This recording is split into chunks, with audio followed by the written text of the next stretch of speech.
বিশ্বজিৎ মান্না,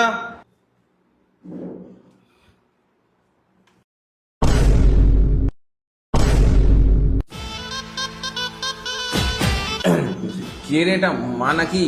হ্যাঁ স্যার। আজ তালে পেয়েছি, এমন অপমান করব সব বদলা তুলে নেবো। বসে থাকবেন না কিছু বলবেন স্যার? হ্যাঁ, যেটা বলার জন্য ডেকেছি, এই দেখুন আপনার ছেলে পরীক্ষা করে চিটিং করেছে দেখুন। অবশ্য ছেলেরা তো মা বাবার থেকেই শেখে, মা যদি চিটার হয় ছেলে চিটার হবেই। লে হালুয়া, লে হালুয়া। আর আর আপনার ছেলেকে খাইয়ে স্কুলে পাঠান না নাকি? তো টিফিনে শুধু অন্যান্য ছেলে টিফিন খেয়ে নেবে? অবশ্য ছেলেটাই বা কি করবে, বাবা যদি ঠিক মতো না খাওয়াতে পারে তাহলে তো অন্য টিফিনই খাবে। লে হালুয়া, লে হালুয়া, লে হালুয়া। আর এটা কি চুল কাটা হয়েছে, কি চুল কাটা হয়েছে, এটা ছাপড়ি নাকি?